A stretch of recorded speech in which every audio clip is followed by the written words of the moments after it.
podcast starring Dave Schilling, Howie Dickinman, Walter Serbiak, Wally's dead, Joey Devine, Corky Calhoun, Jimmy Dan Connor, Sean Keane, Ira Terrell, Patreons, Barrett Baldelli, thank you Barrett, Jacqueline Devine, thank you Jacqueline, musical guest, the Mars Volta, and now the temporary host of Round Ball Rock, Joey Devine.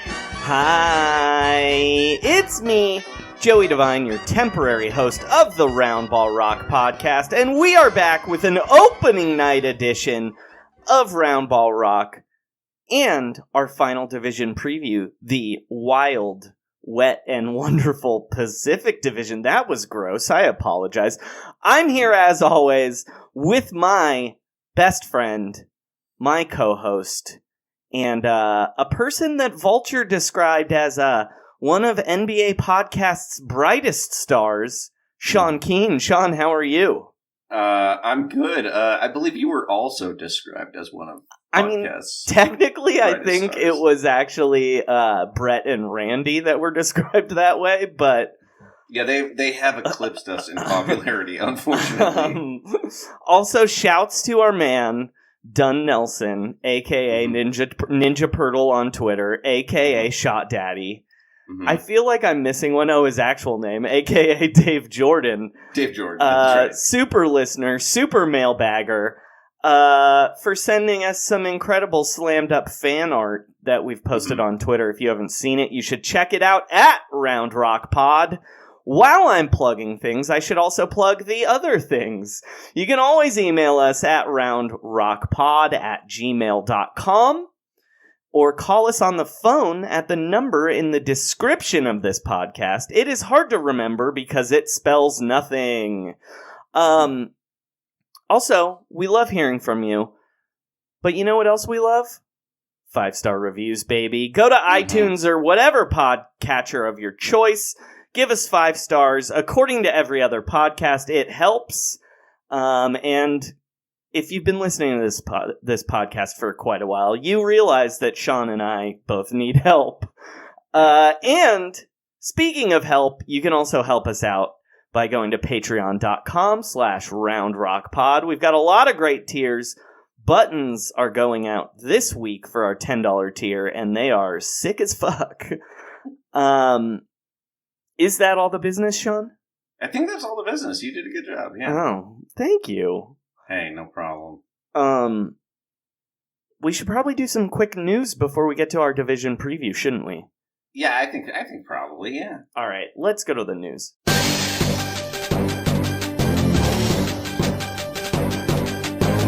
This is Round Ball Rock News. Basketball news. For humans and robots. Trust the process. All right, Sean, it's opening night, baby! That's our news! That's it. I mean, we do have one specific top story, specifically we need to talk about, and that is the Alameda County District Attorney refused to press bullshit charges on Masai Ujiri, the Raptors GM, who did not hit a cop. And all we have to say is, fuck you, Alameda County cop. Yeah, I hope you enjoyed your bullshit disability for a non-injury that you thought you could get away with because Masai Ujiri is not white. Yeah, very cool. He wasn't wearing the right lanyard, so I had to hit him. He was reaching for a gun. Yeah. The cops... Seriously, Alameda County sheriff's deputies, in particular, get it together. Yeah. In happier Raptor news, I mean, I guess that's also happy Raptor news. Yeah, I mean, it's really fucking bullshit Masai had to go through that. But Masai got his giant fucking championship ring tonight, Sean. Do you want to describe this ring that the Toronto Raptors got? So they're the largest diamond rings ever. Our good friend Katie Heindel, at whatevs. Happy birthday, Happy Katie. birthday, Katie. Happy 24th birthday. It's fantastic. She's achieved so much. She was at the game and she said even the replica ring that they gave up was extremely heavy and like had its own stand. So the rings include a 1.25 carat diamond atop the Larry O'Brien Trophy, the largest single diamond in any professional sports ring. The front of the ring has the skyline, Scotiabank Arena, the team's logo. There are 74 diamonds in and around the Toronto skyline, which represents the team's 74 combined wins in the regular season and the playoffs. I mean, that's fine. Kind of feels like you're bragging about a 58-win season. Again, a 58-win season is pretty good. Above the arena on the front of the ring, there's 6 round diamonds, which represent the 6, which rapper and Raptors global ambassador Drake, he coined that term. And possible pedophile. And probable. Can we say probable here? I think we can, yeah. I mean, what are the chances Drake was on the Jeffrey Epstein plane? I mean, I kind of feel like Jeffrey Epstein's probably racist, too. I don't know. Chris Tucker was on that plane. Oh, man, if Chris Tucker got on... I'm trying to think, like, what is the... Drake was on the plane. Drake was on the plane. Come on. I mean, he's gonna, like, Gladwell it and be like, oh, I didn't see anything. By the way, if you just study pedophilia historically, you know, actually, it's the older people that are the victims. 16 rubies, 16 jersey numbers of the players on the championship roster. That one I have some questions about. What are your questions? Is, like, Valanciunas' number on it? It's not, right? I would doubt it, because he's not on the postseason roster, right? Yeah, I guess the champion roster. So Patrick McCaw is on the ring, but Chris not... Boucher is. Chris Boucher, yes. Patrick McCaw, yes. Jeremy Lin, definitely. Jeremy Lin, yes. Valanciunas, no. I missed the ring ceremony, Sean. Was Jeremy Lin there tonight? No, he is in China. Oh. Well, I don't know. I actually didn't see it. I just figured, like, even if he was there, he might want to just, like, lay low because of all the tensions. Josiah, like, sent a message to him. Like he just received, like, a bunch of dead fish in the mail. Hey, speaking of dirty cops, Shaq came out pro Hong Kong today. Yeah, that was incredible because you watched the clip, right? I did. So... I gotta say, he starts talking about how America values free speech and you gotta speak up if you see something. But I swear 20 seconds in, I still did not see the Daryl Morey was right twist coming. I've gotta say, the more people that come out pro Hong Kong, even though I know I'm correct to think that Daryl Morey was right, the more I question... Oh, if you're like, yeah, because Shaq's it's like, Steve Kerr, Steph Curry, LeBron James, all afraid to speak. But on my side, Shaquille O'Neal, Ted Cruz, Mitt Romney, Daryl Morey, Clay Travis. Yeah. Anyway, never forget though. Yeah. Shaquille O'Neal is a dirty cop. Yeah. A lot of cop talk tonight. All right, keep going. So each ring, I don't really understand how this works. How does each championship ring somehow has more than 650 total diamonds? Okay, look. I'm not trying to rain on anyone's richly deserved championship parade. But 650 diamonds feels like a lot. Yeah. Sure does. Look, Larry Tannenbaum and the Toronto Maple Leafs spared no expense. That's true. Concrete billionaire Larry Tannenbaum. I hope. Do you think they tried to make them? Tried to avoid conflict diamonds or like? I would hope so. I mean, I would hope so too. But aren't they giving out like 25 of these things at least? I don't know. You've got. I mean, there's a lot of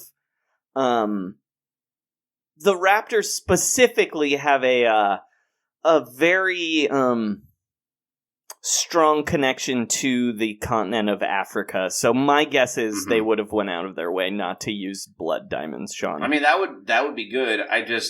I'm just wondering if you need to acquire, as it seems they do, something like 15,000 diamonds for these rings. Can you still avoid it? Probably. I'm sure they went out of their way not to do that. Just a lot of diamonds. That's all. It's like a waterfall of diamonds, almost. Don't remind me that slot machine does not exist anymore, Sean. For those of you that don't know, the greatest slot machine in the history of slot machines, tied for first with the Batman 1966 slot machine, is the Sex and the City Big Diamonds edition, where Mr. Big will randomly just say, it's like a waterfall of diamonds, and then it just hands you money. But I've been back to Vegas, and it's a hard machine to find now. They're all gone. Anyway. There's too many Sex and the City machines. I mean, there's not too many Sex and the City machines. Just, there's no respect for our Sex and the City elders. Yeah. So I didn't mention this on the rundown, but the other story is that Blake Griffin is already hurt. Yeah, so Blake Griffin and Zion are hurt. No big guys dunking. That's basically what we're learning, right? By the way, I think David Griffin, the GM of the Pelicans, does listen to Roundball Rock because the Patreon specifically, because Sean, he went out of his way today to say that Zion's knee is not hurt because he's too fat. So, in your face, Sean. I'm just saying, did you look at him, though? You don't think he could lose 10 to 15 pounds off that frame? Should we get to our division preview? Yeah, let's do the division preview. Okay, Sean. Time to wrap it up. You've been deciding 6 divisions, 6 main members of the cast of Lost. Who from the island is the Pacific Division? So of the 6 candidates, the Pacific Division is Matthew Fox himself, Dr. Jack Shepard. A lot of bad tattoos in this division, so I get it. A lot of bad tattoos in this division. The Lakers, much like Dr. Jack Shepard, have some issues with a departed father. Things just haven't been the same since Dad left. Lonzo or Jerry?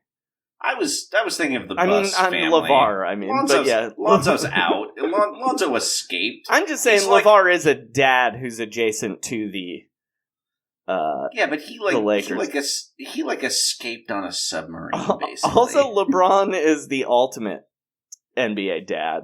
Yeah. Specifically, they don't have uncle issues, which that's Kawhi's specialty.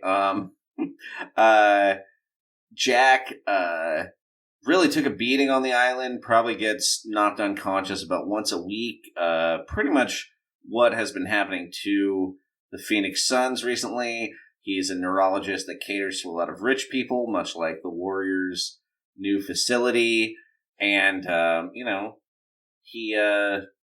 he's befriended a weird man with a lot of elaborate plans who tries to move things around through robotics. That's Vivek in Sacramento, much like Benjamin Linus. The Benjamin Linus of the NBA. Vivek Ranadive.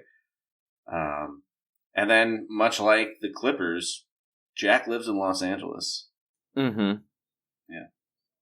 They have to... And he used to be more racist than he is now. And also, several of these the teams in this division are crying and saying they have to go back to the NBA championships. Well, that's great, Sean. Such good work this year. Yeah. He's been in a love triangle. The Lakers love the triangle. Well, good work, Sean. I, of course, have been... There's 6 members of New Edition and 6 NBA divisions, and I've been assigning which member of the new edition is each NBA division. And of course, I think it's obvious. It goes without saying. I don't even need to explain myself. The Pacific Division is, of course, Johnny Gill. Yeah, it's pretty self-evident. Yeah. All right, Sean, should we get to our first team?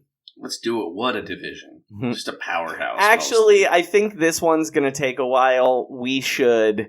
Oh, let's... Let's because there's something we need to talk about for quite a long time on this first team. So, actually, before we talk about the Los Angeles Clippers, it's time to talk about making money. Sean, you know what my favorite part about this time of year is? Sweater weather, leaves on the ground, and threes from downtown, baby! That's right, for some it's fall season, but for the rest of us it's ball season! If you're the kind of guy who likes to bet a little to win a lot, try a parlay at mybookie.ag. That's right, we here at Round Ball Rock are sponsored by mybookie.ag. And if you sign up right now for the first time, and use our promo code ROUNDROCK to activate the offer, that's promo code ROUNDROCK, they will double your cash. That's right, for every $1 you put into mybookie.ag, they will match you. You put in $100, they're going to give you an extra $100. You got $200 in your account. It's at mybookie.ag. Sean, I was looking at some NBA bets tonight. Oh, fantastic. And here's my MyBookie bet of the year. Oh. Are you ready? Yeah. You have to make this bet by October 28th, but it is, will Carmelo Anthony play a game in this NBA regular season? Oh. Yes is plus 300 and no is minus 600. Wait, so my bookie does not, the odds makers think he is not going to play a game. But I watched the Los Angeles Lakers play tonight, and I think there's a chance they sign Carmelo Anthony. Right. Like, is he in worse shape than Jared Dudley? I don't know. Another great one. Are you ready for this? Yes. Will Zion Williamson make the All-Star team? Oh, well, that seems... I would jump on that no right now. I don't know. It's minus 400, Sean. But yes is plus 250. Still, he's not making the All-Star team. And of course, look, we're here for all your basketball betting needs, but mainly what you and I like to talk about are the weirdest bets we can find on mybookie.ag. And here is one I've got for you, Sean. Are you ready? Uh-huh. This is my weird bet of the week at mybookie.ag. Promo code ROUNDROCK. Which organization is going to be the first organization to send humans to The Houston Rockets? I don't know. SpaceX is currently leading at minus 450. Someone called Blue Origin plus 400. Boeing plus 500. Donald Trump's Space Force plus 2,000. Give me 100 on the Space Force. Russia plus 4,500. This is who I would bet on, Sean. Are you ready? Yeah. NASA plus 6,000. But they're only plus 6. Oh. Well, I guess that they are probably okay. China plus 8,500. The disrespect. The United Arab Emirates plus 20,000. If you bet $100 and the United Arab Emirates are the first people on Mars, you get $20,000, Sean. It's worth it. And then the field is, of course, plus 12,500. So you would bet on NASA in that one. Yeah, those odds are great. Plus 6,000. You get negative 450 if you bet on stupid-ass Elon Musk. Yeah, seriously. And if you... Look, we're going to have to evacuate this planet soon enough. NASA, I love it. Yeah, NASA. Bet on NASA, everybody. Plus 6,000. NASA. All right, that's it for our MyBookie.ag this week. Remember... At mybookie.ag, using the promo code ROUNDROCK, you play, you win, you go to space. Hell yeah. That's space money, baby. All right, Sean, the Los Angeles Clippers. All right. Our first team.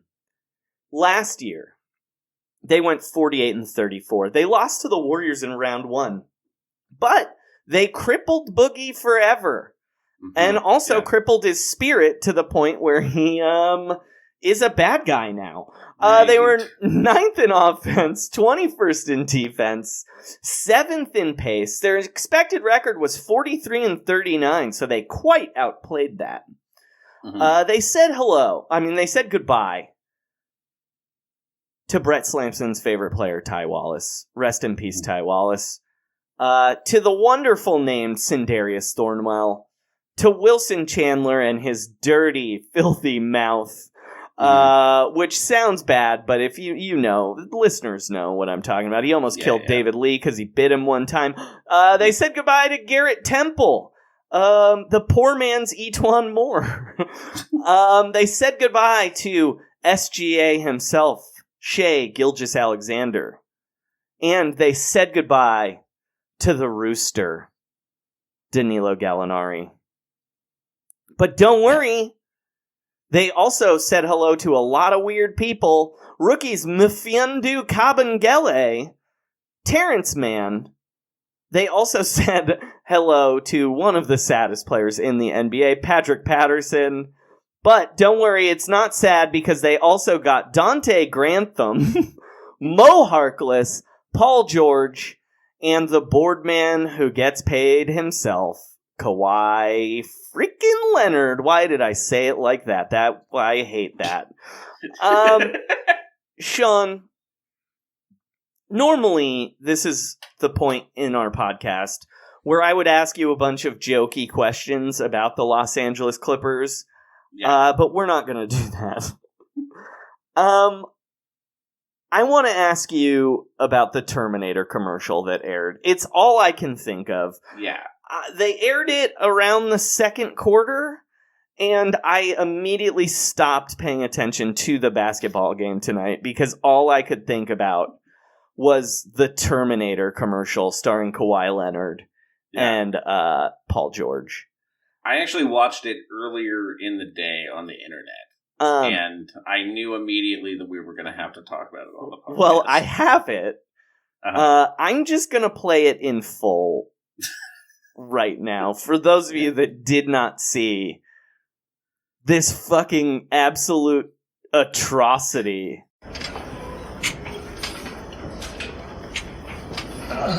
Hey, Kawhi. Oh, hey, Arnold. Welcome to LA. Thank you. It's great to have you here. Plus, it's good to see another Terminator. I don't know why they call me that. Because you have zero emotions. You feel no pain. You have no mercy. Trust me, it's a compliment, okay?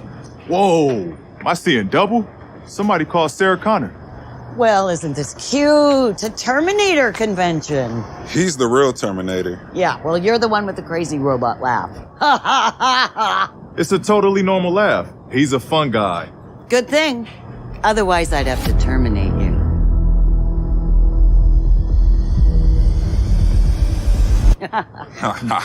Hasta la vista, baby. What it do, baby? Okay, Sean, we've played all 1 minute and 1 second of the Terminator commercial. Actually, I probably cut off the laugh part at the end, but we played most of that Terminator commercial. Sean, my first question for you about the Terminator commercial is thoughts? So, I gotta say that my first general point, which applies to this Terminator commercial, but is a larger point, is we've pretty much gotten 1,000% of the Paul George I wanted in commercials in the past 5 years. I know he's very talented, justifiably third in the MVP race. Not a real charismatic performer. I think I may have referred to him as like a charisma vacuum earlier thinking about this commercial. He makes so many commercials, does not seem to be getting more comfortable or better at it. No. I would say this is worse. Like, what are you supposed to think of Paul George? Because his commercials aren't funny. he kind of like... This one's supposed to be funny. This one's definitely supposed to be Except funny. it's not edited like a comedy. It is edited to embarrass all 4 people in it. Who are all just entering and exiting through totally random directions. Uh-huh. Also, look, last week, 2 weeks ago, a new listener of ours, commented that there were a lot of long pauses in our podcast, and it was because I was sick and didn't get to cut them. And that's the only explanation for this commercial, is the editor was sick. Because the pauses in between line reads are truly upsetting. Mm-hmm. Like, with each line read, enough time goes by before someone else says a line that you can think about your entire life.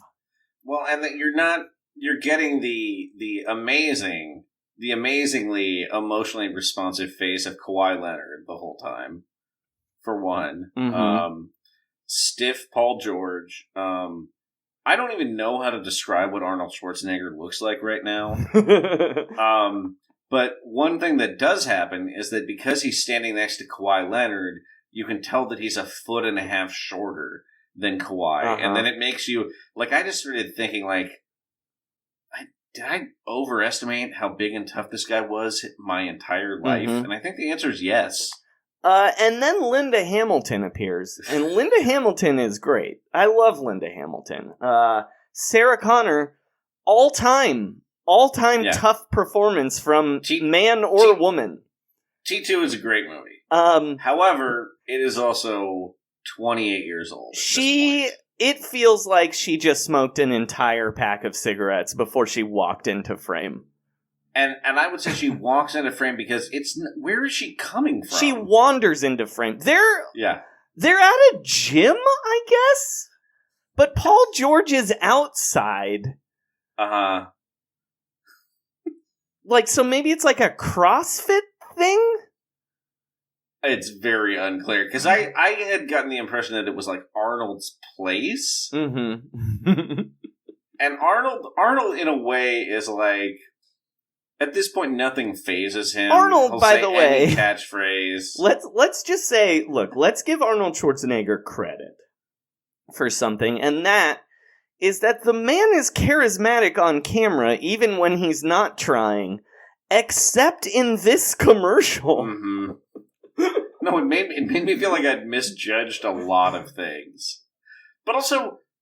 Who is this going to... I mean, I guess it's just about making people aware that there's a Terminator movie, because nothing about this minute would make me at all curious about, like, oh, 2 of these 4 people are going to be on screen? Great. Sign me up for more of them talking. Also, did no one played Linda Hamilton Kawhi's laugh, right? At any point? No, not at all. She's like doing like James Cameron's laugh or something. Oh, emotionless robot, I got it. Well, anyway, I do have one other explanation, I think, for this commercial. This was clearly made in Los Angeles, California. Yes. And there are, I'm gonna say, only 2% of the city is Clippers fans, while 22% are Lakers fans. Wouldn't you say that's fair? You're saying what are the percentages? 22% Lakers, 2% Clippers, and then a lot of people who don't care or root for other teams because they're from not Los Angeles. Yeah, I would give a higher percentage to the Lakers. Sure. But okay. 2% for the Clippers sounds fine. I personally know, I think, 3 Clippers fans? I know 3. I think this was edited by Lakers fans to make the Clippers look bad. Right, it was just a professional who's like, it's a hit. This. It's a hit. Yeah. It's basically them defacing a mural, but it's an actual video of their performances. Yeah. But look, I'm glad Kawhi is getting the fame he's always sought out and the exposure that he's been chasing his entire career. All right, my final 2 questions, Sean. I have 2 actual questions about the Clippers. Okay. At what point in the season is Steve Ballmer going to have a heart attack from being too amped? Yeah, because did you see what happened tonight? I did not. Well, actually, there's another thing that happened tonight we should talk about. Right. Let me just address the Ballmer thing. He got so amped tonight that his elbow burst through his shirt. He tore his shirt from gesticulating, I guess.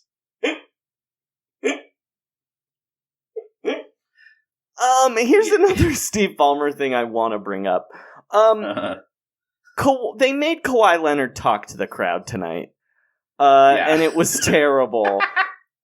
Yeah, because the Clippers don't have a home court advantage against the Lakers. But also, Kawhi... In fact, here's a clip of Kawhi talking to the crowd at the Clippers game tonight. Hey. Welcome, Clipper fans, to the game tonight. It's going to be a great season. We're going to work hard every night. And let's get it going. Kawhi's just not good at talking. Like, the charm of Kawhi is that he's not good at talking. You know what I mean? Yeah. Why isn't that Ballmer? Right. Look, I'm anti-owners being the mouthpiece for their teams unless it's Steve Ballmer. I want him, opening night, giving a full-on Microsoft rally to those fans, to those Laker fans that were there. Let him cook, you know what I mean? You're not gonna... What are you gonna bring, Guy Fieri into the kitchen? And he's like, doing dishes? Yeah, doing dishes, doing prep. Like, come on.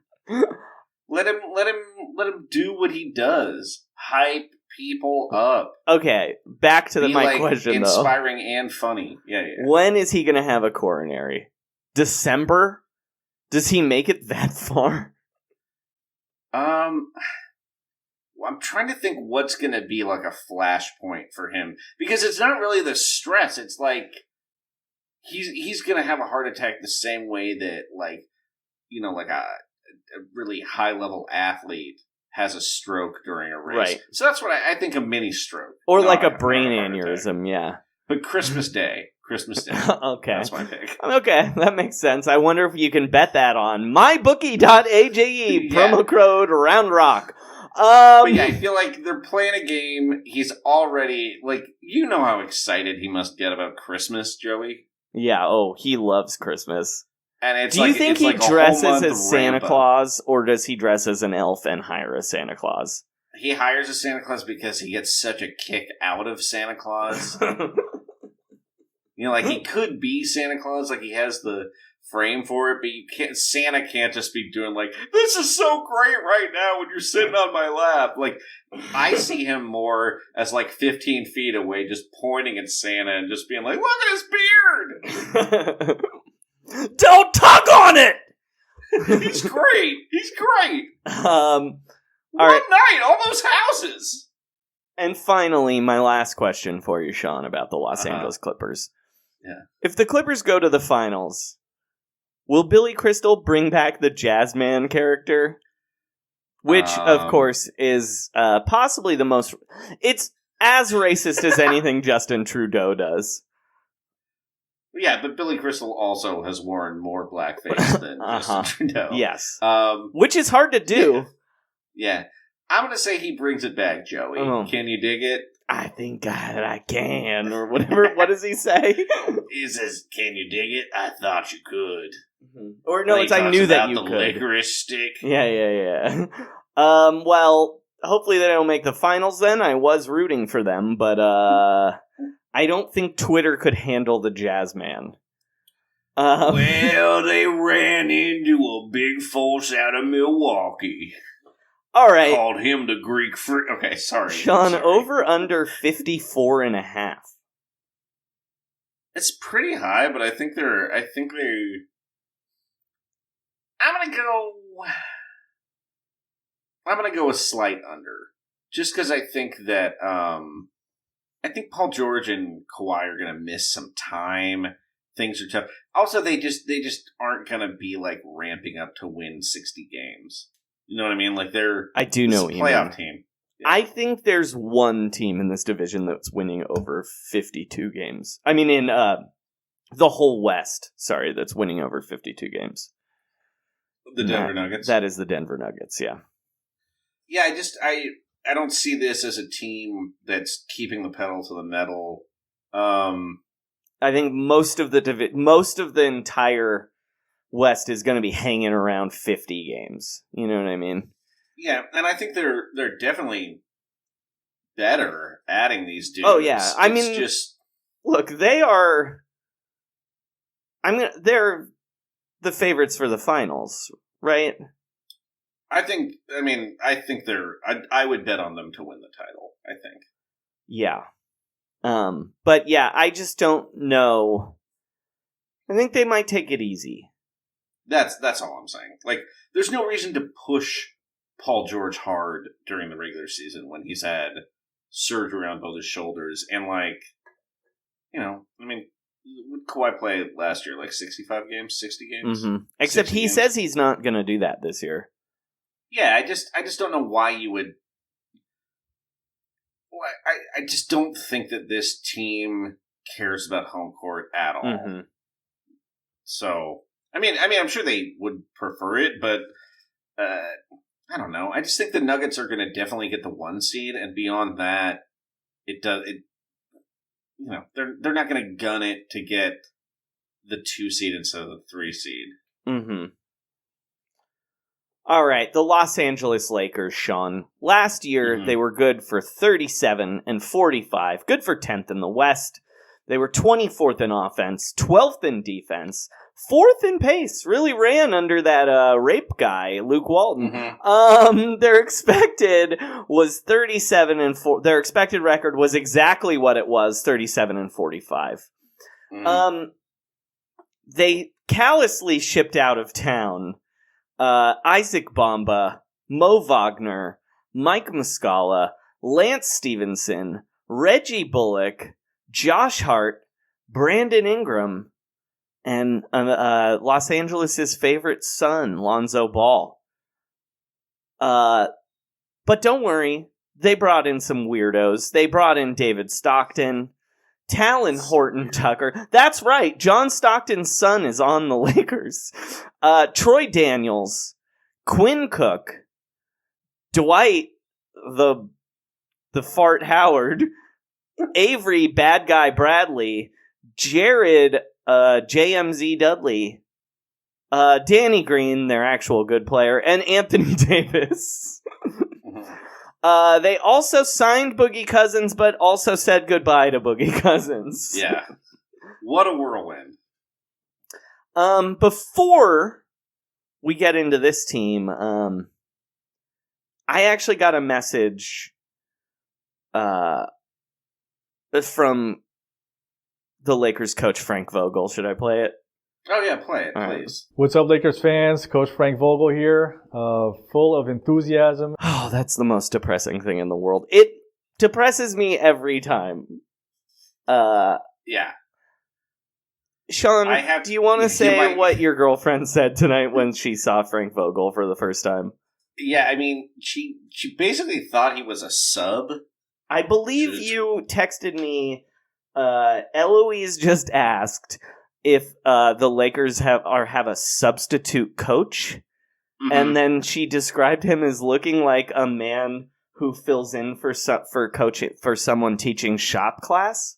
Yeah, that was his look, and I was like, no, he's been an NBA coach for a while.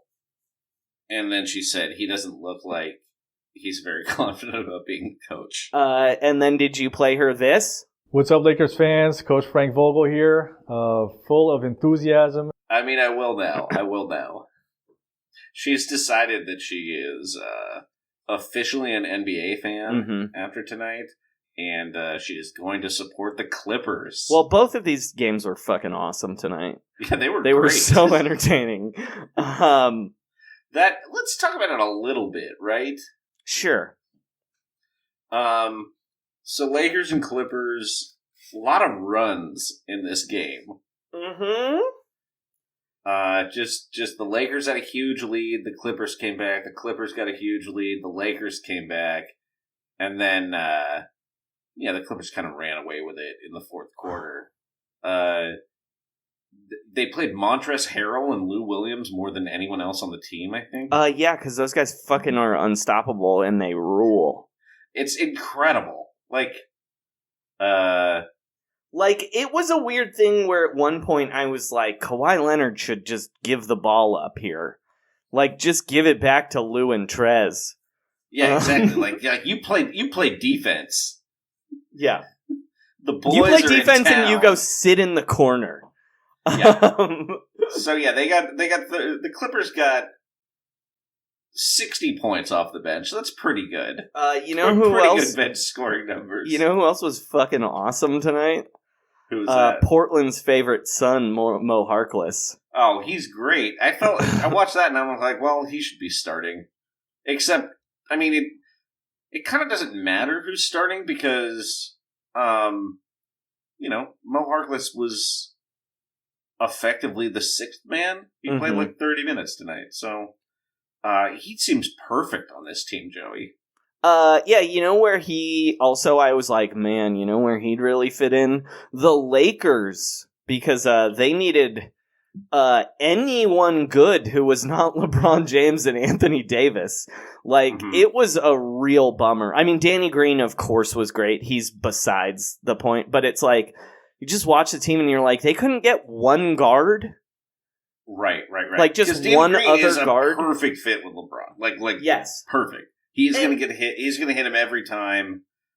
7 of 9 on threes today. Troy Daniels missed some shots tonight, but I thought Troy Daniels, it was like, oh, this makes total sense. But he should not be your, second or third best guard. KCP was atrocious.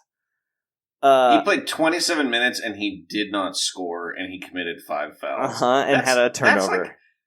That is incredible. I just can't believe it. It's his third year on the team. That's the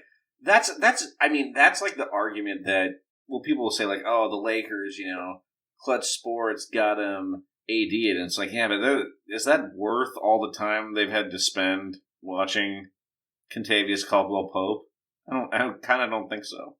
I mean, look, I think they're going to be trading Kyle Kuzma and KCP's contract for someone later this year that can play guard.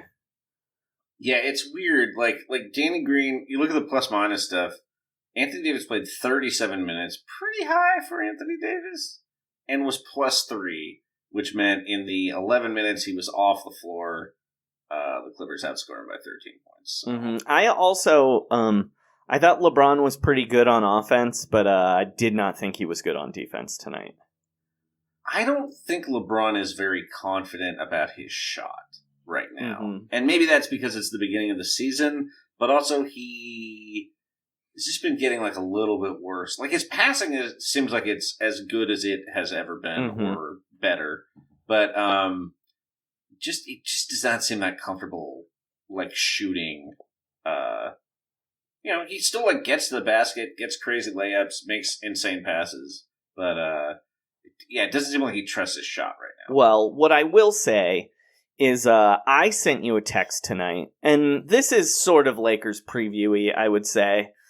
And what was shocking to me after the first 2 quarters, and stayed shocking, is Frank Vogel and Jason Kidd. I called the offense they're running some Eastern Conference-ass bullshit. Because it's literally 4 guys watching either AD or LeBron post up on the left block. And that's it. You're using AD or LeBron as a spacer? What are you doing? These are 2 of the most crazy, interesting basketball players ever.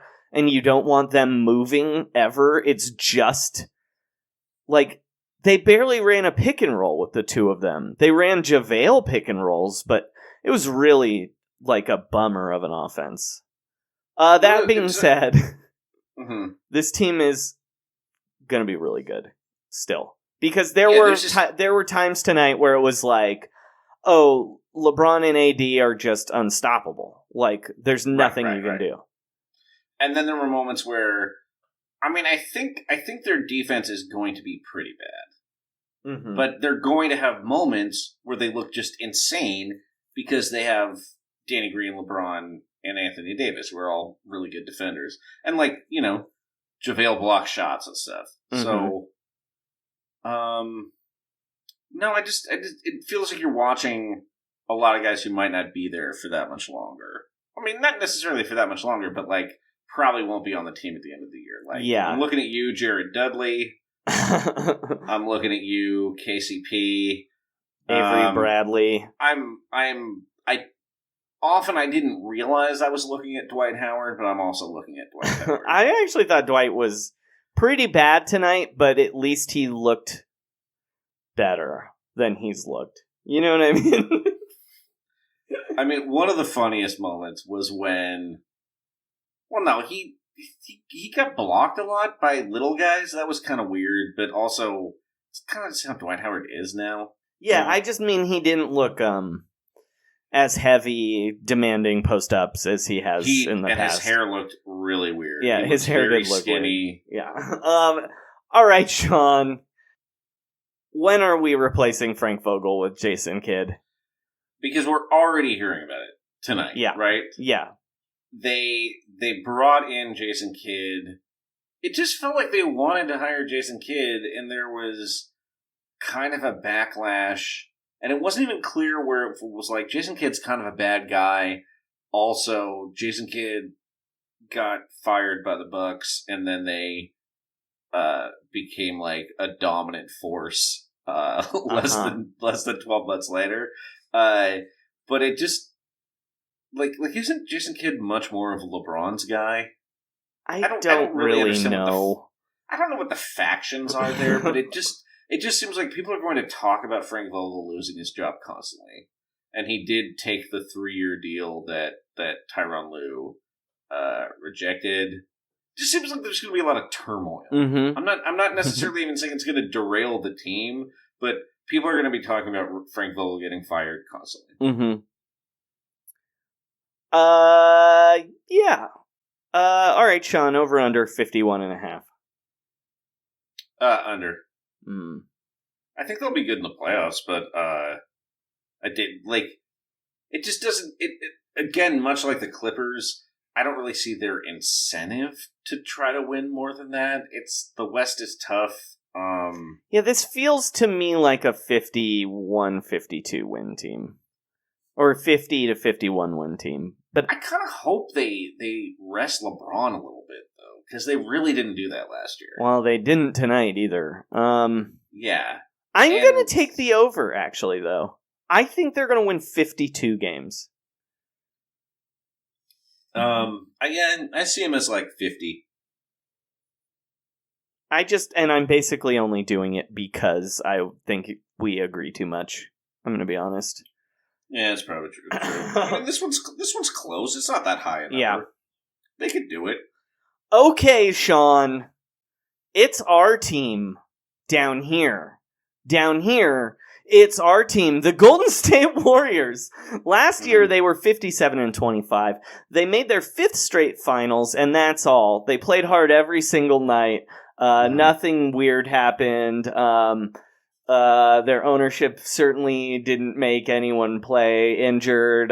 They also didn't leave their city. They didn't leave for a building that is a gross palace of late stage capitalism. They were first in offense, 13th. Teammates got along really well all year. Yeah, 13th in defense, 10th in pace. Their expected record was 56-26, so they were weirdly a game better than their expected record. Would not have guessed that one. They said goodbye to Jonas Jerebko, Yamian Jones, Win Yook, Jordan Bell, Andrew Pizzagate Bogut, Sean Livingston, Boogie Cousins, but did they really ever say hello to him? They also, of course, said goodbye to Andre Iguodala. And that's it. No other notable free agents who left.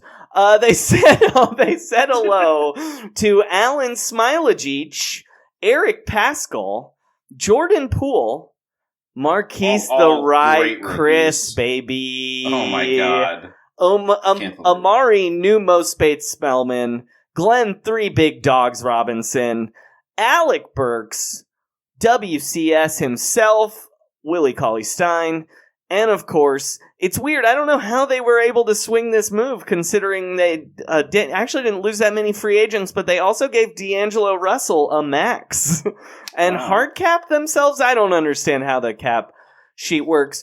Sean, the Warriors added 2 members of last year's Sacramento Kings. That's a big right? I think so. It did. It might even be a whoopsie. Yeah, it might be a whoopsie. Willie Cauley-Stein, I have to say, look, you know I love Sacramento, Joey. You sure do. And they have really great, enthusiastic fans. I feel like it is a bad sign when the city of Sacramento is like, good luck with Willie Cauley-Stein. Just, it seemed... I don't know specifically what happened, but it seems like people in Sacramento really hated watching him play. And that is really saying something, because there's a lot of people that Sacramento has opened its arms to that really they should have not been touching with like a 10-foot pole. Well, what's very strange is he's going to lose his job to Sacramento native Marquise Chris, so... Right, who never ended up playing for the Kings somehow. Like, it just seems like a lot of things in his life are pointing him that way. Did they trade the Chris pick to the Suns? Yes, they did. Oh my god. Yeah, Marquise Chris. That's the weirdest development, Joey. Yeah, they also said goodbye to Alfonso McKinney. But I honestly, I was so excited to see them even just inviting the Ride to camp. And I was like, at least I'll get to see him play. And he's been fucking awesome. He's been like their second best player in preseason, which is a bad sign for this team, admittedly. But I do wonder if... Okay, so he's a great athlete. He has a lot of skills that often aren't maybe used in the most efficient way. Well, what's been crazy about him is how good a passer he's been. He's a really good passer. He really is. He had games where he had like 4 assists, 5 assists. But we can't talk about Marquise Chris the whole time. No. It's just. I wonder if he is a guy who is going to specifically benefit from playing next to Draymond Green. You know what I mean? Like, there's some guys where just yelling at him what to do. Well, and the other interesting thing is, it does feel a little bit like maybe Bob Myers was listening to us, because we've been demanding for 3 years that they sign Anthony Randolph. Yeah. And Marquise Chris is sort of as close to Anthony Randolph as you can get in the current NBA. There's nothing closer, I don't think. Sean, how bad is this defense going to be? It's going to be really bad, right?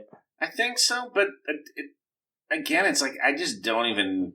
I have no idea what Glenn Robinson and Alec Burks are going to be like, or these rookies. It's probably going to be bad, though. I think it's going to be really bad. The Russell Curry backcourt does not seem like a brick wall. I mean, Curry is...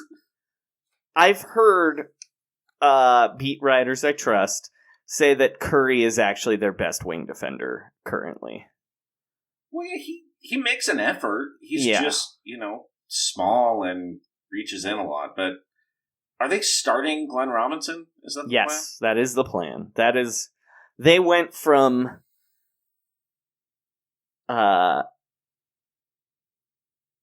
McKinney, their starting small forward last year and the last 3 years, to starting Glenn Big Dog Robinson, 3 Big Dogs Robinson, which is quite the drop-off.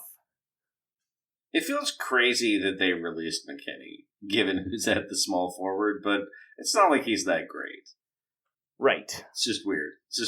But I mean, all their centers are hurt. Again. Yeah. Again, all their centers are hurt. I don't know what they do to their centers, but even the 19-year-old center they drafted is hurt. Yeah. Anyway, It's going to be really bad. That being said, Steph Curry in the preseason looked maybe the best I've seen him look in since 2015. And I think he's really going to have a monster year. I think he's going to break his 3-point record. I do too. I do too. He's taking so many more threes. It doesn't seem to matter. I don't know. They'll run a lot of pick and rolls. I really don't know what to expect. I guess that's what happens when you lose Klay Thompson, you lose Boogie Cousins, and you lose Alfonso. Yeah, you're left with a different team. Oh, I have a question for you. Yeah, Joey. Sure. What do you think is going to annoy you most about Steve Kerr's coaching style? Oh, for sure. The fact that they have only about 3 good players and he's going to play 12. Especially, I have this feeling I'm going to be begging them to ride out Marquise Chris's bad games, and he won't be doing that. Yeah. Do you know what I mean? Yeah. We're going to be seeing a lot of Willie Cauley-Stein when we should be seeing more Marquise Chris. Alvin Gentry played 12 guys tonight, by the way. That was tight, though. All those guys should have played. Oh, no, he didn't play Jackson Hayes. That was the only guy who didn't make it to the game. Yeah, and remember, speaking back to our preview, remember I was telling you Nico Melli's going to play a lot, and you were like, I don't think he's going to play at all, Joey. And he played so much tonight. He played 20 minutes. It was unstoppable. Spoiler, he inspired a song. He inspired a song tonight. All right, Sean, this team is 47 over under 47.5 for the Warriors. I hate to do it, but I'm going under. That is the popular choice these days. I think people are kind of overrating how bad their preseason was because they had to play the Lakers full strength 4 times. Oh, yeah. And they really kicked the shit out of the T-Wolves, the normal basketball team they played. Right. And I just have faith in Steph and Draymond. I think it's going to be very close, but I think they're getting to 48 or 49 wins. I love it. You got to have faith in my guys. You know what I mean? Plus, Marquise Chris is going to be an all-star. That's right. He's gonna finally silence the haters. He's gonna be. How mad would Phoenix be? How mad would the Warriors be though if he made the All-Star team? They just couldn't sign him. All right. Anyway, this. Can we mention what that Marcin Gortat called the Phoenix Suns organization a brothel on wheels? He sure did. I mean, we do have to cover the Suns in this. Oh, you're right. Yeah. Okay. All right. That's right. The Sacramento Kings, Sean. Last year they went 39-43, good for 9th in the West. 16th in offense, 20th in defense, 5th in pace. Their expected record 38-44, so they were 1 game better. They said goodbye to Willie Cauley-Stein, Alec Burks, Costa Koufos, and Corey Brewer, which anytime you can get rid of 2 guys with male pattern baldness, it's a plus. And they said hello to Richaun Holmes, Tyler Ulis, Dwayne Dedman, Corey Joseph, and Trevor Ariza. What a weird group of signings. Truly. Dwayne Dedman... Makes sense. Dwayne Dedman, absolutely good makes signing. sense. You're like, oh, perfect. That's, you just need yeah, he's their third big. Bonus, he can shoot threes. Great. Corey Joseph had a weird year last year. I like Richaun Holmes, too, because he's like Dwayne Dedman, but young. You know what I mean? But Right. But also, aren't they kind of getting to a little bit of a crunch with their bigs a little bit? Oh, you did, yeah. I do feel like Harry Giles and Richaun Holmes. I don't even know if they're similar players, but I feel like they're fundamentally redundant. But you want to be developing Harry Giles and Marvin Bagley. So, I guess having 4 bigs is fine. Look at the Warriors; they have 3, and there's constantly 2 are dead. So I kind of feel like Richaun Holmes is not really going to play. Probably not. But also, Trevor Ariza is really a power forward, right? Mm-hmm. Yeah. And Harrison Barnes is really a power forward. Like, well, he's a, I don't know.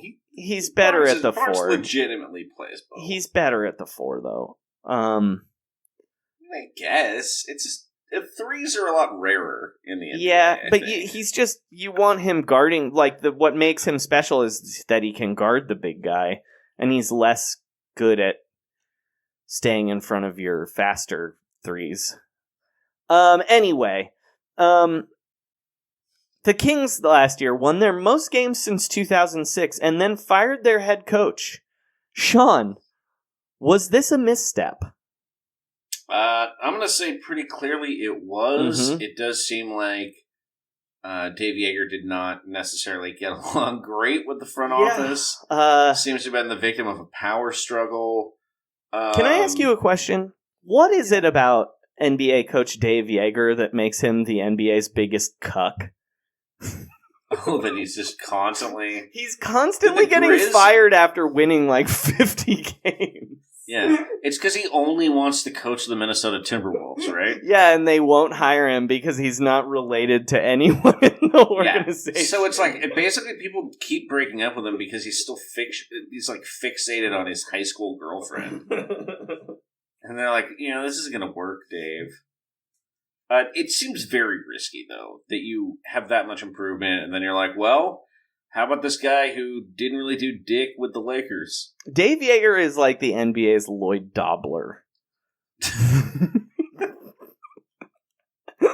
Just standing outside in a big, dumb, shitty trench coat in the rain outside the Minnesota Timberwolves, outside the Target Center, playing in your eyes. And they're like, hey, you just don't have a blood relative who worked in the organization for 20 years, so we can't really help you. But yes, also, the fact that they haven't fired Luke Walton yet is embarrassing and terrible. And the NBA concluded their investigation, Joey. Well, you know what? They should have fired him anyway. They should have fired him right away. The second it happened, they should have fired him. Bad move by you, Vivek, pretending to be woke. Which member of the Kings is the parking lot robot's favorite player, Sean? I think it was Willie Cauley-Stein, and now it's going to be Richaun Holmes. No, he likes guys who get garbage buckets. You know what I mean? He likes people who lay it in. You know what I mean? Like the garbage robot must hate Buddy Hield because he's encouraging people to throw their trash from a long distance, and you know what I mean? Like he wants high percentage, high efficiency stuff. Mm-hmm. Dwayne Last Dedmon question. Just likes the outside too much. Last question, Sean. How many times do you think Harrison Barnes has visited the state capitol building? Okay, so he got traded in end of January. Yeah, 4. I'm saying 4 times. Okay, because he went right when he got into town. How many times has he visited the train museum? Twice. All right. Because he bought a membership right when he got there the first time, and then was kind of like, this is sort of for kids, and then he went with his wife once. All right, Sean, over under 37.5. Boy, this is like a perfect number. I'm going under. I just think it's going to be a little unstable. Even though I do think Harrison Barnes is kind of perfect for the team, I think the defense is going to be pretty bad. I think I'm taking the over. Not much over. Yeah. But, 39-40 sounds about right to me. I guess I just kind of inherently always want to bet against teams that got way better the previous year, too. Yeah, I just think Bagley's going to be better. Fox is even going to be slightly better. You know what I mean? All year of Harrison. Bogdan in a contract year. Look, those guys pulled. Yeah, Buddy Hield, safe, extended. And look, Fox and Bagley had the wisdom to ditch the FIBA World Cup, so. The high basketball IQ. Yeah. All right, our final team, Sean, the Phoenix Suns. Last year they went 19-63, 28th in offense, 29th in defense, 10th in pace. Their expected record, exactly 19-63.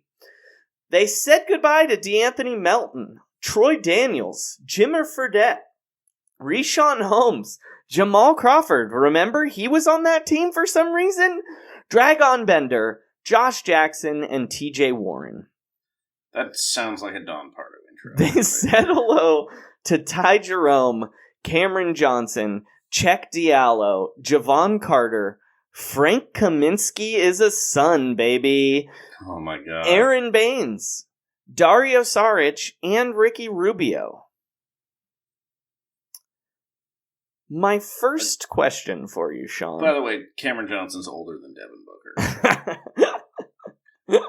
My first question for you, Sean.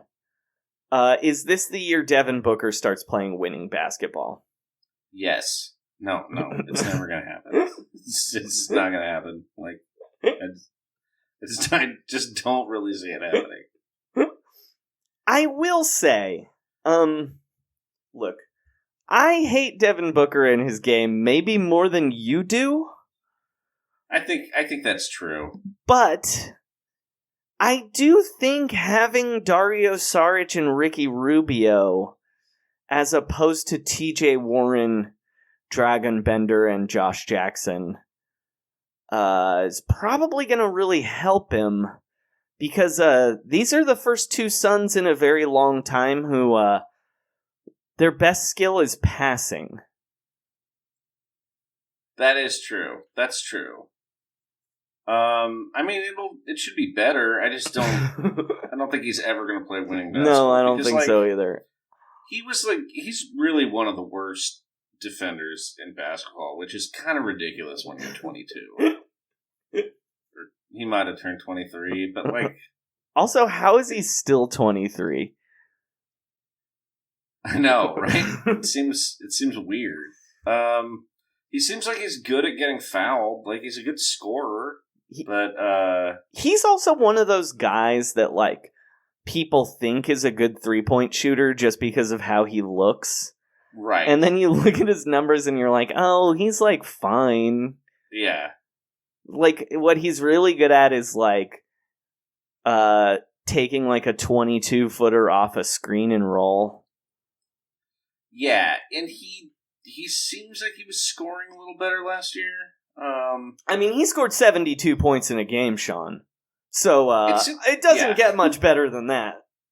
But it seems like the main uptick is that he has gotten fouled more, and it seems like he is getting to the basket better. And those are both good things. But it still seems like this team is pretty terrible. He feels like such a player that's out of time to me. Just like, doesn't he make more sense as like Allen Houston? That's exactly what I'm thinking. Like, just like a late 90s Eastern Conference All-Star. Yeah, exactly. But now, to be fair, I do think that, this team is a brothel on wheels. So I would have more hope for him, except he's staying in Phoenix. Mm-hmm. Like, if he got traded, then I would get excited again. Yeah. But, I mean, they brought in these guys, and like they do every year, they're going to trade one or two of these veterans at mid-season. It's going to be Dario Saric is getting traded. Like, he's not getting an extension. Do you think Dario Saric is getting traded? Yeah, they always trade these guys in this situation. I'm not saying he should, but they're going to look, and it's like, they've got other guys at those positions right now. I don't know, man. Like they just gave Kelly Oubre a deal. I hate this. I hated this team coming into this conversation, but now I'm kind of looking at it, and I'm like, Ricky Rubio, Dario Saric, and Aaron Baines, like, these are adults there for the first time in like 10 years. I just think it's going to be a pretty bad offense. Yeah, but Ricky Rubio, the trick with him is everyone's like, man, the offense is so bad when he's out there, but then you look at the numbers and the offense is always better when Ricky Rubio plays, no matter what. I mean, it'll be better than having D'Anthony Melton and Brandon Knight or whatever was going on last year. But it's a bunch of dudes where I'm like, this guy should be good, right? I feel like Cameron Johnson is no. like a he's like injured already, forward. Right? Doesn't he also have like hip problems? Well, yeah, he's the oldest guy in the draft, so sure. All right, Sean. This is like a doomed organization, though. All right, John, over or under 28.5. God, I mean, they're just going to end up tanking again, though. Yeah, I'm taking the under. Yeah. Because it's going in the toilet eventually. It's really unfair Ricky Rubio is on this team. I mean, I'm happy he got paid so much money, but Ricky Rubio is tight and fun and shouldn't have to deal with this. On the plus side, I think he and DeAndre Ayton will get along. I think so too. Yeah. And I think they'll probably deal him because that's just what they do in Phoenix. I mean, not this year, but yeah, he got his money. That's the most important thing. All right, Sean. That's our portion of the division previews. And look, we don't know a lot about basketball. We don't know about numbers. We're all heart. We're all feel, Sean and I. But luckily, we do have a little podcast that it's America's only podcast within a podcast about basketball analytics. And normally it's called Slamm'd Up with Brett Slamson and Randy Ledoux. But I don't know, he sent me a rambling email this week saying that the podcast is called the Brett and Trevor NBA Show, presented by Rocked On Sports. I got a similarly long email and a series of WhatsApp messages. He sent me like 18 Venmo requests this week. Don't they pay us a little bit actually to do the show? No. Oh. But we don't pay them. We definitely don't pay them. We had to release their album. That's how we pay them. Which again is available at roundballrock.bandcamp.com. I think that's it. It's in the description of the show. Anyway, here is the Brett and Trevor NBA Show, presented by Rocked On Sports with Brett Slamson and Recruit with Trevor. Hi, this is Daniel Rock, the radio voice of the G League's own Wisconsin Herd, and you're listening to a Rocked On Sports production. Rocked On Sports is a podcast network, and not at all a grift to rip off fans and desperate bloggers.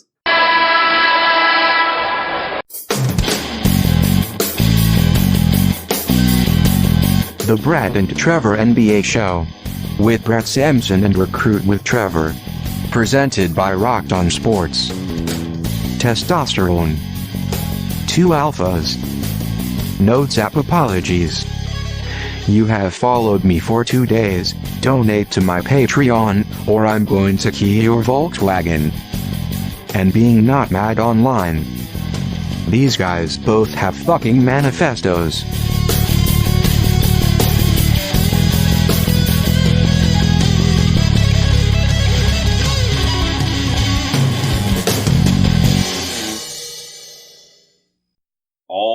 Welcome back to the first inaugural episode of the Brett and Trevor NBA Show, presented by Rocked On Sports, featuring Brett Slamson and Recruit with Trevor. I'm your host, Brett Slamson, a little bit different than the normal analytics podcast embedded inside the Roundball Rock podcast. Randy Ledoux, who is often with me, is out. And I am teaming up for a new podcast Within a podcast, don't forget. Within a podcast. We're a podcast within a podcast within a podcast. Within a podcast. So a couple of alphas doing a podcast within a podcast. It's an alpha cast. That voice you're Don't hearing, talk over me again. That's a rebuke. That voice you're hearing is Recruit with Trevor. He's a former women's basketball. No, I'm sorry. He's a former video coordinator in where were you a video coordinator in the past, Trevor? The Oklahoma City Thunder. And how long were you there? 6 weeks. Did you leave amicably? I'm sorry, what was that? I was finishing a Notes app apology. Oh, don't worry about it. Well, you know what? That's sometimes hard to keep an alpha contained in the pen, but we have contained him within this podcast, the NBA show, the new one, and will you hurry up? Trevor has been named the COO of Slamm'd Corp. Before we get started, I want to thank Vulture for the recognition of the Slamm'd Up podcast and me personally. Brett Slamson, I love Vulture. It is my favorite form of capitalism, and it is the animal in the animal kingdom who my personal wingspan most resembles. So let's just get started with the Pacific Division. We are going to start with Los Angeles' second favorite team, but there's a new powerhouse succeeding them, changing things up, which somewhat reminiscent of our own podcast experience here. It is the Los Angeles Clippers. Trevor, can I get your thoughts on the Clippers? The Los Angeles Clippers, I don't want to name any players by name because I have tagged them in several of my videos, and I would like the traction on twitter.com at recruitwithtrevor. Look at my videos. Give me money on Patreon. But the Los Angeles Clippers are, of course, the Cheryl Swoops of the NBA, and that means I could totally beat them at basketball. I would just take them into the post and elbow them in the face repeatedly. Well, okay, I feel like the Clippers are a bit of a swoops, if you will, a bit of a paper tiger, because the sexual energy they lost when Danilo Gallinari was replaced by Kawhi Leonard, I just don't think they have the libido to really get in there and bang with the your Lakers or your Cynthia Cooper types, for example. All right, but before we get started, we are going to talk about one of our first sponsors this week. Now, listeners know that I don't really go in for fictional storytelling. It is simply actors and talented technicians. Yeah, it's all lies. Don't lie to me. It's all lies. Yeah. The only lies I want to hear are coming through my Notes app apologies. Whoa! We are broadcasting. I have never deception in there. Felt bad about anything in my entire life. All right. Well, no regrets. Well, fantastic. So, when I do watch a television show, which I only want to do if I can immediately listen to a podcast that explains exactly what I just saw in twice the time, which is why I am so excited about this new podcast, Who Watches the Watchmen? Watch the Watchmen. It is a new after show from The Ringer about the new HBO sci-fi fascism fantasia Watchmen, hosted by Chris Ryan and a rotating cast of other millennials.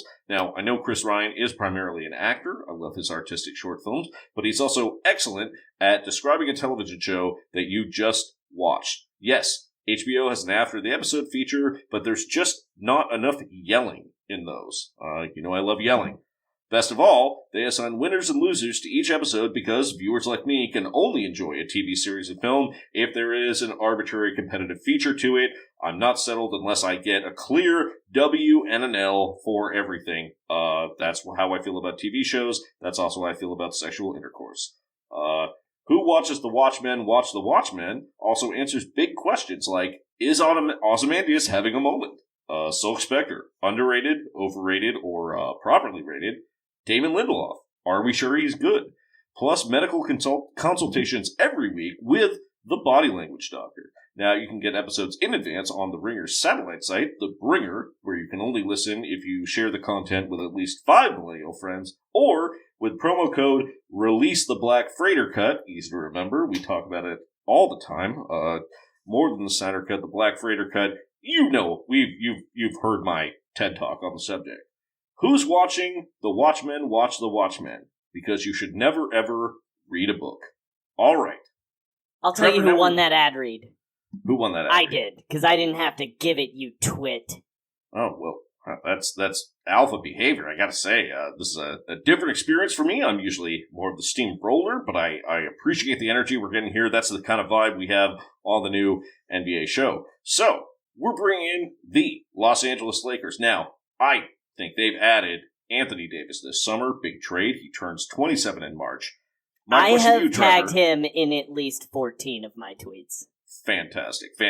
Now, Trevor, how did the Lakers convince him to opt out of his contract this summer so they can get rid of his corpse? Easily. What they do is they just offer him as much 7-Eleven pizza as possible, my man. Mm-hmm. Oh, that's where you like to eat? There's nothing better than 7-Eleven pizza.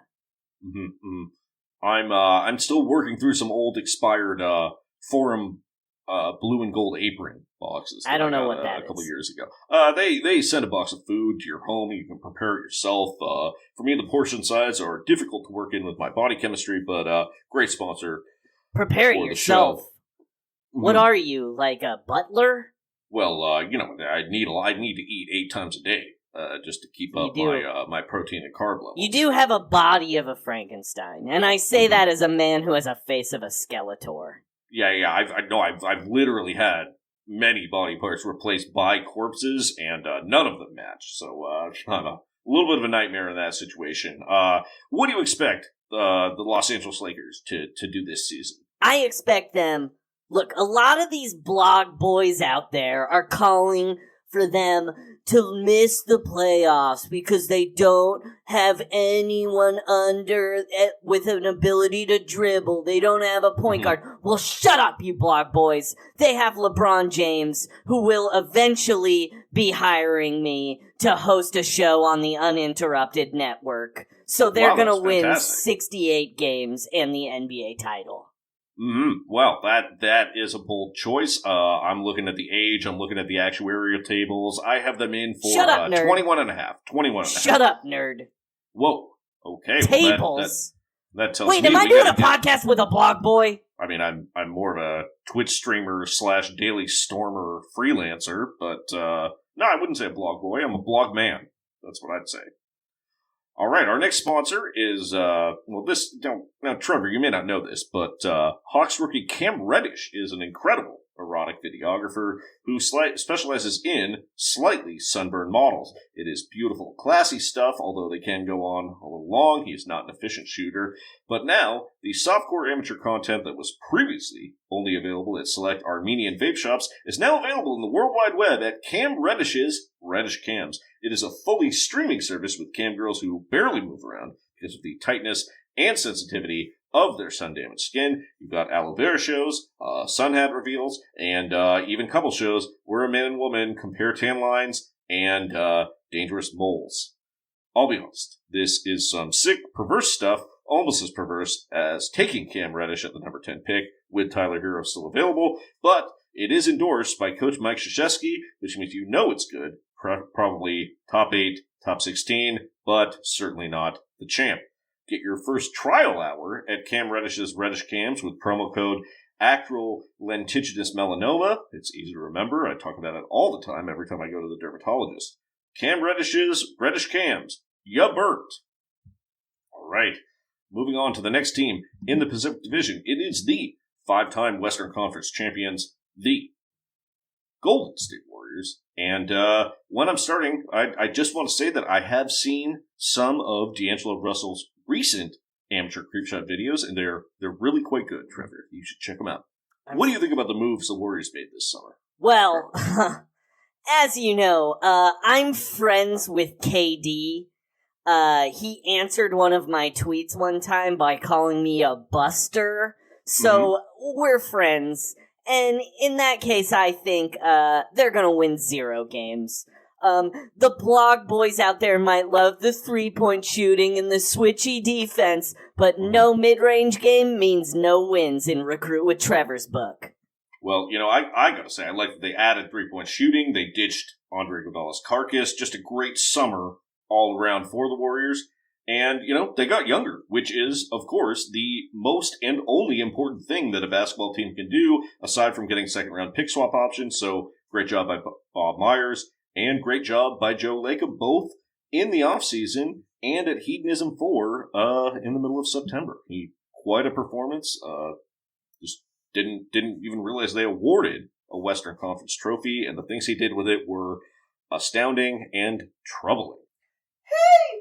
What's going on around here? What are you doing in here? That tiny man is here. Oh, God. How did we even fit in his house? I'm not in his house. I'm on my girlfriend's couch. Oh, well, that explains the crying that's in the background there. Are you talking to Brett? You know what? We gotta move on. Just keep going. Here's what you gotta do, Trevor. You gotta... Do you want me to smash this little peanut? I tend to verbally steamroll him, but let's just move on to the Kings. Pretend he's not there. It works pretty well. Especially when he's crying for help. You're just encouraging him. Did he mention the hard cap? I don't know those words he's talking about. I like to look at video. Actually, that's sort of my thing. I did start with an analytics background, but I like to break down film. Are you sure you're not a fucking blog boy? No, of course not. Of course not. This little twerp is definitely a blog boy. He's like all of the blog boys. No, he's like a little blog boy. Yeah, you know what? Let's move on to the Sacramento Kings. Now, my main question is, I'm just sick of watching De'Aaron Fox and his disgusting drives to the basket, taking shots that are only worth 2 points.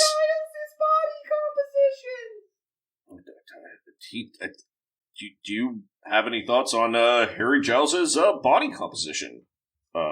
Why would I have thoughts on another man's body composition? Well, it's important to know if you're predicting. Insinuating something about... I'm on my girlfriend's couch. Mm-hmm. Well, I did hear some stories about some locker room activities, and you know what? Let's all I'll say about the Sacramento Kings is that Buddy Hield should be shooting every time down, and De'Aaron Fox is sickening. Now let's talk about our last sponsor. Oh, this is said quote. Running segment that has become one of the basketball podcast universe's brightest stars. He's talking about me and you, Brett. I can't hear. Am I literally hearing that, or is that the voice of my conscience? I thought I had that surgically removed. This little man is screaming. I have him trapped under my thumb on my girlfriend's coffee table between 3 slices of 7-Eleven pizza that I bought for 36 cents. Well, can you at least trap him in a box until I can finish this final ad read, Trevor? Yeah. He's gonna die by pizza. All right. So we, what a way to go. What a way to go. Now, we rarely advertise for other podcasts on this show, but we really like this one that's coming out of Charlotte. It's called Cup Checkin' with Mitch Kupchak, starring Hornets GM Mitch Kupchak. It combines the interviewing of a Holmes or a Marin with the japery of an impractical joker. Here's how it works. Mitch Kupchak travels around the league, interviewing colleagues and former teammates around the league. It is thought-provoking, it's informative, and sometimes it gets emotional. And then, at some point in the interview, Kupchak yells, "Kupchak," and swipes at the interviewee's balls. It's great because they think he's just... That's an alpha move. Yelling, yeah. Oh, it's great. Powerful. It's great because they think he's just yelling his own name, and then boom, right in the bucket seat. I wish you were here right now so I could punch you in the balls. Wait, you want to punch me in the balls? I want to punch everybody in the balls. Well, who... That's why I don't like playing basketball against women. You get punched in the balls? No balls to punch. Oh, gotcha. Well, Kurt Rambis is a squealer. Now, Cup Chicken with Mitch Kupchak is not just an interview prank show. After the surprise dies down, Mitch delivers a very serious discussion about men's health, followed by an elaborate and tender testicular exam, very important for middle-aged men, but particularly for former athletes. Then, prank 2, Mitch pretends to find a lump. Oh, I could listen to this all day, especially Wes Unsalt's episode. Finally, they finish off by eating a gourmet dish prepared by former Hornets GM Rich Cho. Trevor, this pod has everything. And you can download the first 2 episodes free, featuring Mark Madsen and Joey Buss, with promo code Presidential Medal of Freedom recipient Jerry West. Cup Checking with Mitch Kupchak. Now the ball's in your court. All right. I'm sorry. What's he saying? I think he said we talk about it all the time. I don't know. We actually do talk about that all the time. He knows, man. We've talked about that a lot of times. A lot of good times, honestly. Let's talk about the Phoenix Suns now that the sunshine hold on. has gone out of my life. Someone's at my girlfriend's door. Oh, okay. Yes. Hey, what are you doing in here? No! Oh God, not again! Not again! Brett. Wait, is that... It's me. Randy. Randy? It's you. I gotta say, it's nice to hear your little voice again. What happened? Oh, I just had, I called in a favor from my new boss. Who's your new boss? Hillary Clinton. Whoa! She knew some people that would take Recruit with Trevor away. I'd never have to hear from him ever again. Whoa, that's where are they taking Vince Foster. Where Vince Foster is. Oh my God, the park that closes at 10 p.m. forever. Mm-hmm. Where the Watergate goes over the waterfall, they call it. Mm-hmm. Oh wow. The impeachment that lasts for eternity. Where Jeffrey Epstein is. What? My guest house? Oh, sorry. I mean, I've never met him personally, but he has gone away. Dead. Wait, so Trevor's gonna be dead? Maybe. Because I did actually put his signature on a lot of Slams and Corp documents that... You did what? My acorns! What's that? My acorns! Well, I gave you all my acorns! I'll be honest, Randy. Your acorns were in serious danger, so that's why I hired Trevor. And I made him the patsy for a lot of financial malfeasance. So you will get your acorns back once I get the judgment levied on his estate. He's probably going to prison if he's not taking the ride that lasts forever. Randy. Oh, good for him. Wait, you mean I could have called Elizabeth Warren? What? Now I have to work for Hillary Clinton. She's a terrible candidate. Yeah, I don't really think you can quit either. No, it's like selling your soul. Mm-hmm. Oh no! Yeah, you're basically a Horcrux now. Oh no! She said she's gonna put me in her purse next to her hot sauce. Mm-hmm. Did she? Is it Abuelita's purse? Did she say? She said she was my abuela though. Oh my God, you have Pokemon gone to a lifetime of indentured servitude. I'm so sorry, Randy. I knew you were up to something. And I didn't want to be alone. I was trying to pin it all on Trevor, and I got confused by his alpha nature. He was yelling so much. I just thought I needed a scouting background, but when we got through this preview, Randy, I realized that I didn't just miss on some of my statistical projections. I missed my best friend. Is that me? Oh no, it's Trevor, isn't it? You missed Trevor. I mean, look, it's open to a lot of interpretations, but you know what, Randy? You know what would make me feel a lot better, and I think might make you feel a lot better too? Sure. Let's preview the Phoenix Suns. Yay! Devin Booker sucks. I hate him. He should go to jail. Oh, he should go to jail. Can you get Elizabeth Warren to throw him in prison? I can think about it. I could try. Okay, that would be great. Also, that Ricky Rubio contract is insane. It's just like you lit a pile of pesos or He's whatever old. currency they use there. He can't play. He can't shoot, and they're paying him so much. They should send him to where Vince Foster is. Yeah, but I do think he does kind of look like Honestly, a hot yoga instructor who swings. That's the only thing I like. Honestly, I should not joke about sending people where Vince Foster is now because she'll do it. She will do it. She will definitely do it. She's for sure a murderer. Believe me. I heard some things from my friend Joffrey Rosenberg, who told me about this. I'm looking at this roster and I'm thinking, where is the Suns' best defender? The leader in, of course, defensive box score plus minus. Of course, I'm talking about Emmanuel Terry, easily the team leader with 2.9. Also lost their next two best defenders, Richaun Holmes and Ray Spalding, and their fourth, DeAnthony Melton. What is left for this team, Randy? Contraction. Yeah, if not, going to federal prison. All of them. Every single one of them. All right, Randy, can we go through a quick Slamm'd Up tradition? We got to go through these rookie extensions. Let's do it. All right, we'll go. Well, first fast. off, we should mention that for the 15th year in a row, we did our mock extensions, and of course, no one got extensions. No one got extensions for the 15th year running. 15th year running. So I'm gonna read these real quickly, and you give me your thoughts. All right. Pascal Siakam, 4 years, $130 million. Just terrible. I want to vomit.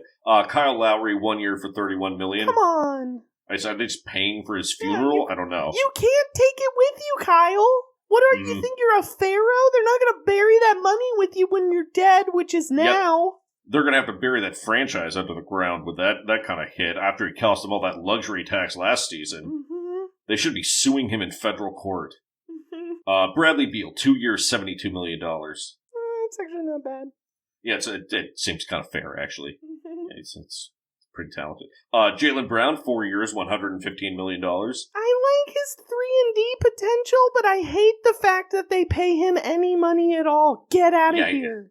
Maybe he's doing chores around there, but unless he converts that contract into a highly volatile digital security, they should find a way to make him disappear. The Celtics need more bites at the apple. Buddy Hield, 4 years for $94 million. How old is he?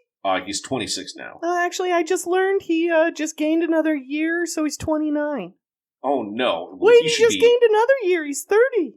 Oh my God, I think he has the disease from Jack. Oh no, he's got Buddy Hieldman Button disease. Yes, that's what I meant. Not Francis Ford Coppola's Jack, where a child is Robin Williams. I confused my weird diseases. The only thing I like about the deal is that there are some very arbitrary and arcane bonuses. Really like that. A clear contract is an ugly contract. Domantas Sabonis, 4 years, $77 million. So why would you pay anyone any money at all? Yeah, I mean, maybe the last year of that expiring contract could be worth something, but until now, just lock him in a cage until he gets to that expiring years. DeJounte Murray, 4 years, $64 million. That's actually not bad. Hey, he can't shoot from the outside, so he would be staying outside the arena if I was running that team. Taurean Prince, 2 years, $29 million. Don't like it. Hate it, hate him. Joe Ingles, 1 year extension for $14 million. Weird. Why? Yeah, deport him back to Australia because that criminal is stealing money. And finally, the earlier extensions, Ben Simmons, Jamal Murray, Karis LeVert. Nope. Yeah, hate, despise. Well, that seems like it'll do it for our Pacific preview on the NBA. You know what? Nope. It's not that anymore. No. Slamm'd That Up. show is dead. Canceled by the Clintons. Ooh, oh man, hashed. I've always been sort of confused by cancel culture, and now I am in awe. I'm a little terrified. I'm a little intrigued, and Randy, can I be honest with you? I'm a little bit turned on. That abuela's got a lot of power. Well, that'll do it for our 2019 conference previews. Randy, will you pick an NBA? You want to predict an NBA champion? Your NBA champion this year is the Oklahoma City Thunder. They have the most picks. They have that terrible Chris Paul contract, but hopefully they can pawn that off to some dumb team trying to win, and they'll have the most assets. And that's who always wins. Assets. Yeah, and for my pick for the NBA champion, I'm picking the nation of China, because the most powerful team is always the team that wins, and what is victory except making your opponent bow to your will, show their lack of masculinity, and supplicate themselves to your dominant and arbitrary financial power. And what is professional sports about than that? Randy, welcome back. That's going to do it. Good night. Thanks, Brett. I don't even know what to say about that. Is Recruitman Trevor... Did they kill him? It's killed him? The nice one appears to have killed him. Yeah, there's something dark lurking inside that tiny, tiny heart, I think. Well, he has said before that he is not a person at all, that he's a Randy. Yeah, and maybe that just means he's not... maybe he's not bound by, like, human morality for that reason. Well, that's been our show and our division previews. Anything you would like to plug? A bunch of previews on Yardbarker, and, that's all. Check that out. Read that Vulture article where people say nice things about us. Yeah. Randy already read a portion of it to Brett. Yeah. In desperation, I guess. I don't even really understand what was happening there. But as for me, you can always follow me on Twitter at Frankie Muniz. Where 9 hours ago I tweeted, just because I didn't die at the gym today, I'm celebrating by offering 15% off all purchases from my olive oil company's online store for the rest of this week. Use code October15 for the highest quality, freshest olive oil in the world. Joey, can we have Outrageous Olive Oil sponsor our podcast? We should ask him. Yeah. We'll ask him. Did you write a song, Sean? I did. I was so excited about the Pelicans team today. I wrote a song about the Pelicans. It's another Flaming Lips song. It's called They Can't Stop Melly. Great. Trust the process. Trust the process. And shut it down. Actually, don't shut it down at all, because the season has started, baby, and I'm excited. I know a guy who's from Italy. He shoots a jumper so prettily, but they can't stop Melly on a switch. He's a real tough son of a bitch. He's shooting 4 from 5 from 3. 4 from 5 from 3. Unstoppable from 3.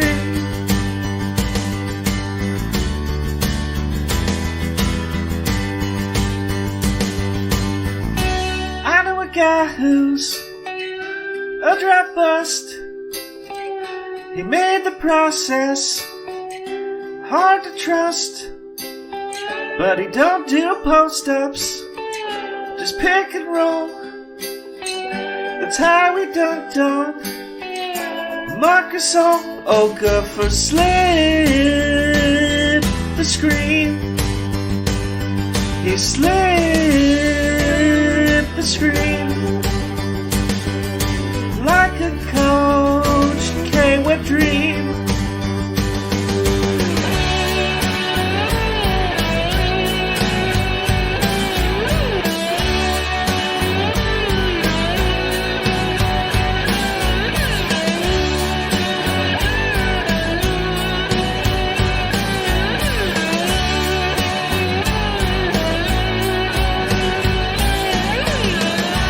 Then there's a guard who went to Duke.